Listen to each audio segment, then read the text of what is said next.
नमस्कार दोस्तों, जब राजनीति में नाम आरोप और अपराधों की आती है तो वेस्ट बंगाल के सीएम शुभेंद्र अधिकारी का नाम जरूर आता है। तो सच और अफवाहों के बीच में फर्क कर पाना मुश्किल ही नहीं बल्कि नामुमकिन बन चुका है आज के युग में। आज के युग में लगभग 90% नेता भ्रष्टाचार होता है। देश के सबसे बड़ा प्रधानमंत्री नरेंद्र मोदी, मैं आपको साफ शब्द में कहूँ तो ये भ्रष्टाचार फील्ड का किंग है। इनका कहना है हम तो फकीर है, हम झोला लेकर चल पड़ेंगे। क्या आपने कभी ऐसा फकीर देखा है जो 25 लाख का ग्लास पहनता हो, चश्मा पहनता हो? लेकिन अभी का खबर एक स्टेप आगे निकल गया है। न्यूज रिपोर्टर कैमरा के सामने आगे ही कह रहा है कितने लाए हो, और देश का सबसे बड़ा प्रधानमंत्री नरेंद्र मोदी भी इसका मजाक उड़ाना लगता है।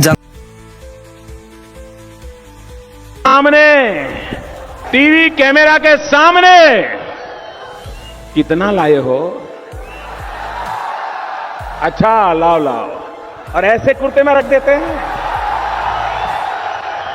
टीवी पे देखा कि नहीं देखा आपने? और चेहरा कितना भोला भाला था, ऐसा लगता था ये तो रोज की आदत। जनता के सामने और बीजेपी यूट्यूब चैनल पर भी इसे अपलोड किया था, लेकिन अभी के समय आपको वीडियो नहीं मिला क्योंकि डिलीट कर दिया और मोदी जो भाषण दिया तो वो घोट लिया।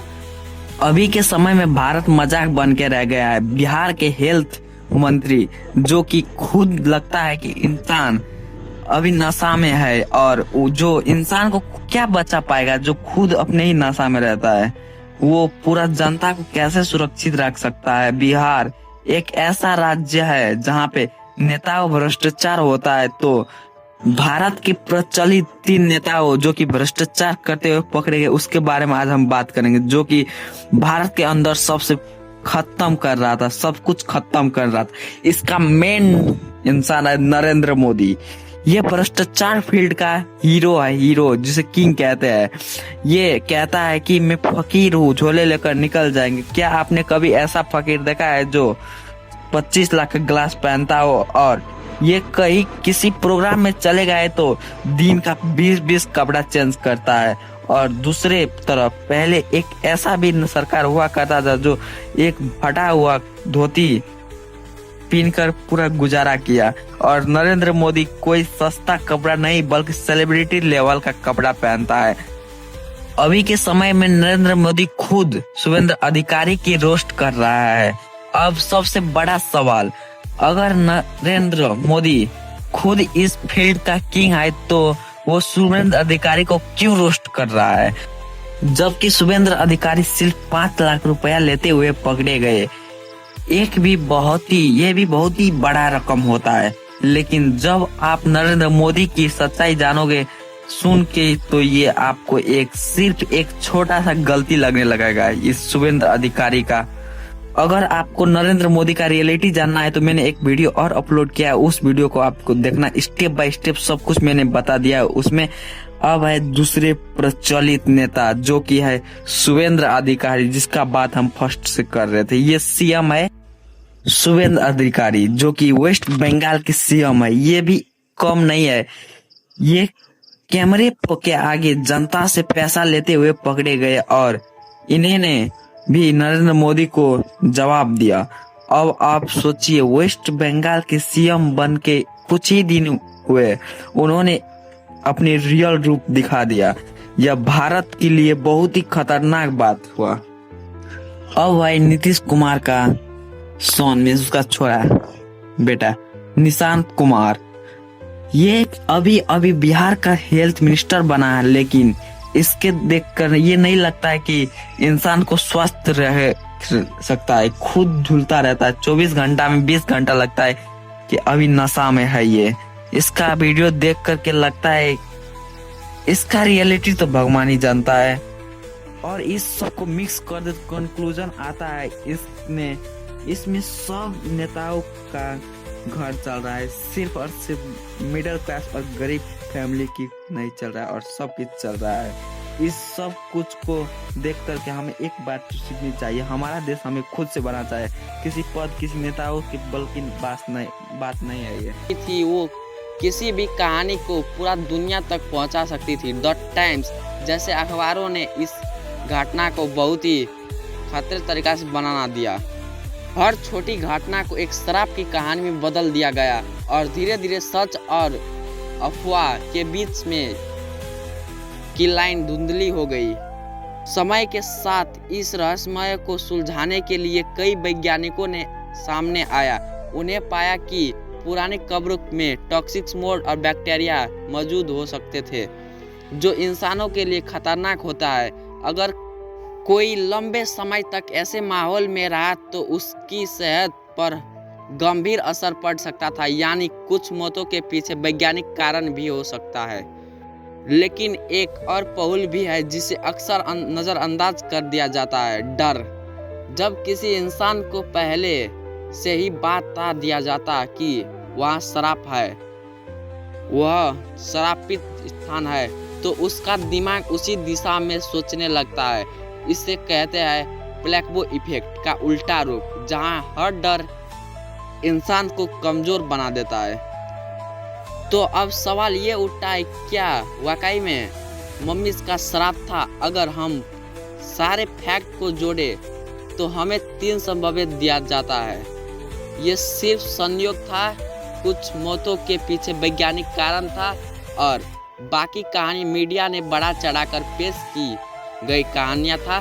सच शायद इतनी तीनों के बीच छुपा है।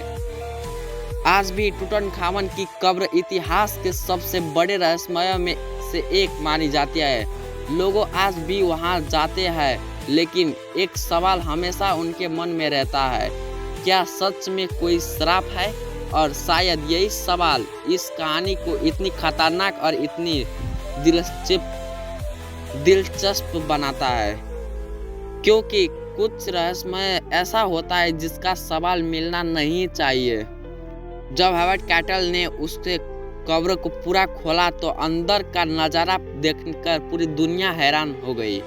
सोने से बने खजाना, हजारों साल पुराने आभूषण और एक शानदार सुशांत ताबूत जिसके अंदर थी टूटनखामन की ममीज।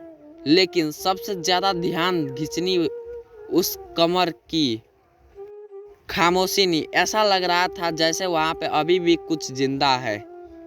कब्र खोलने के बाद कुछ लोगों ने अजीब घटनाओं की रिपोर्ट दी। किसी ने कहा उन्हें अजीब आवाज़ सुनाई दे रही है। किसी ने दावा किया उन्हें ऐसा महसूस हुआ जैसे कोई उन्हें देख रहा है। यह सब सच था, यह सिर्फ डर का असर, क्योंकि जब दिमाग डरता है तो हर चीज़ उसे असली लगने लगता है। एक और कहानी बहुत ही मशहूर हुई। कहा जाता है कि जब हावर्ड कैटल ने कब्र खोली तो उसे दिन उसने देखा वो अपने घर पे एक सांप ने उनके पालतू पक्ष को मार दिया। मिस्र से सांप को राजा का प्रतीक माना जाता था। लोगों ने इसे संकेत माना कि फिराव नजर हो है। बहुत से लोग मानते हैं कि कब्र के अंदर एक खतरनाक श्राप लिखा हुआ था, लेकिन इतिहासकारों के अनुसार टूटनखामन की कब्र में कोई सफा श्राप लिखा हुआ नहीं मिला। तो फिर ये कहानी कहाँ से? जवाब है डर, मीडिया और कल्पना। समय के साथ यह कहानी सिर्फ इतिहास तक सीमित नहीं रही। हॉलीवुड ने इसे और बड़ा बना दिया। फिल्मों, कहानियाँ और डरावने किरदार जैसे द ममीज, इन सब ने ममीज को श्राप को ग्लोबल डर बना दिया। जब यह सिर्फ एक घटना नहीं था बल्कि एक लेजेंड बन चुकी थी। आज के समय में वैज्ञानिक और इतिहासकार इस बात पर सहमति है कि ज़्यादातर श्राप की कहानियाँ या तो बढ़ा चढ़ाकर बताई गई या पूरी तरह से बनाई गई, लेकिन फिर भी कुछ सवालों आज भी बाकी है। इतनी सारी मौत, इतनी अजीब घटनाएं, क्या ये सब सिर्फ संयोग हो सकता है? शायद हम अभी भी पूरी सच्चाई नहीं जान पाएंगे, क्योंकि इतिहास सिर्फ वही बताता है जो बचा रहा जाता है और कई बार सच समय के साथ खो जाता है। लेकिन एक बात है, टूटनखामन की कब्र आज भी दुनिया के सबसे बड़े रहस्यमय में से एक है और शायद यही रहस्यमय इसे हमेशा जिंदा रखता है। तो आखिर में सच क्या है? क्या वाकई में कोई श्राप था या यह सिर्फ इंसानों का डर और संयोग की कहानी थी? हॉवर्ड कैटल ने कब्र खोली और सालों तक जिंदा रहा, लेकिन लॉर्ड कैरवन जैसे ही कई लोग रहस्यमय तरीका से मरे गए। टूटनखामन आज भी अपनी खामोश कब्र में सोया हुआ है, लेकिन उसका नाम आज भी दुनिया भर में गूंज रहा है। शायद ये कहानी की श्राप की नहीं है, बल्कि इंसानों जिस आशा की है हमें हर रहस्यमय के पीछे भागने पर मजबूर करते हैं। और कभी कभी जब हमें अतीत को छोड़ते हैं तो हमें जवाब नहीं, सिर्फ और सिर्फ सवाल मिलता है। और यही है मम्मीज का श्राप का असली रहस्य। कुछ दरवाजे शायद कभी खोलने नहीं चाहिए थे। जैसे इस रहस्यमय बात को इतना अफवाह नहीं उड़ाना था, जो रियलिटी था वो कहना था। इसके मीडिया वालों ने बारात चलाकर आगे बढ़ा दिया, बहुत ही डरावना बात बना दिया। तो गाइज आज के लिए बस इतना ही। अब आपसे मिलता हूँ नेक्स्ट टॉपिक पे, तब तक के लिए बाय गाइज।